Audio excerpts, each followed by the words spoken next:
साथियों, हम लोग जिस पूंजीवादी समाज में रह रहे हैं, इस समाज में उत्पादन का उद्देश्य हमेशा लाभ मुनाफा कमाना है।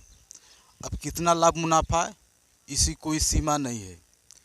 उत्पादन क्षेत्र के मालिक उद्योगपति अधिक से अधिक मुनाफा कमाने के लिए उत्पादन लागत को कम करते हैं।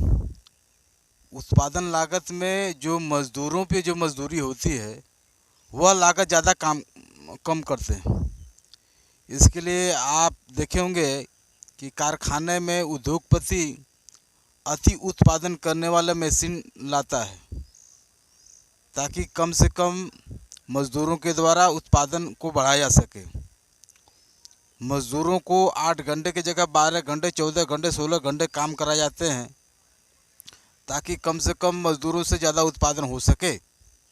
तो साथियों, इस प्रकार से देश भर में उत्पादन के क्षेत्र में मज़दूरों को बेकार किया जा रहा है।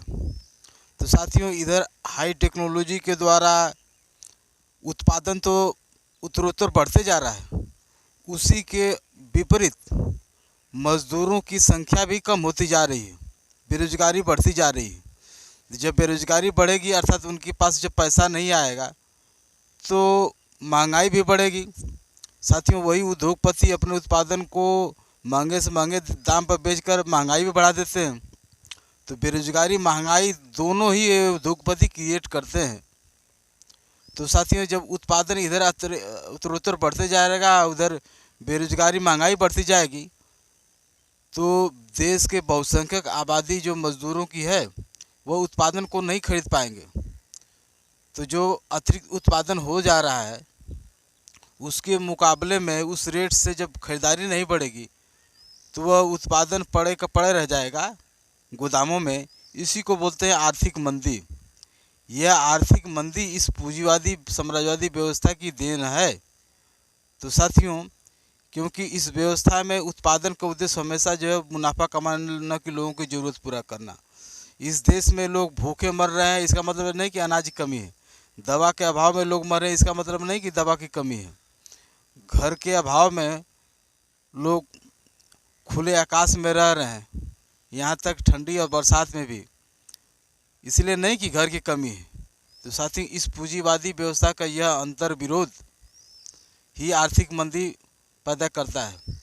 सबसे पहले जो वैश्विक जो आर्थिक मंदी आई थी, वह 1920 के आसपास में। तो उस आर्थिक मंदी को, वैश्विक आर्थिक मंदी को दूर करने के लिए, वो तो दूर होने लगे, किसी तरह टालने के लिए 2 विश्व युद्ध लड़ा गया। अब जो है 2020 में, 19-20 में आप देखे होंगे, इस फिर से 2007-8 से किस तरह से आर्थिक मंदी बढ़ती जा रही थी, वैश्विक आर्थिक मंदी। तो साथियों, आते आते इस कदर एक लास्ट परिस्थिति में आ गया कि लॉकडाउन करना पड़ेगा, यानी कि सारी अर्थव्यवस्था को चौपट कर दो, जैसे कि युद्ध में चौपट हो जाता है। तो साथियों, पूंजीवादी अर्थव्यवस्था को के जो आर्थिक मंदी है, इसको भले ही कुछ समय के लिए टाला जा सकता है, लेकिन इसको ख़त्म है, क्योंकि पूंजीवादी व्यवस्था की यही नियति ही है।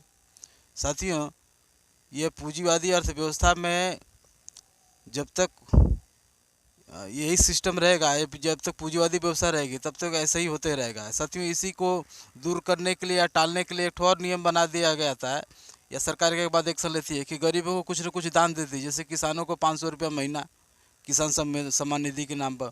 बंगाल में महिलाओं को लकी भंडार दी जाएगा 500 रुपया महीना। इसी तरह अनाज, सस्ता अनाज बांटा जा रहा है कि ये किसी तरह आर्थिक मंदी को टाला जाए, मगर ये संभव नहीं है।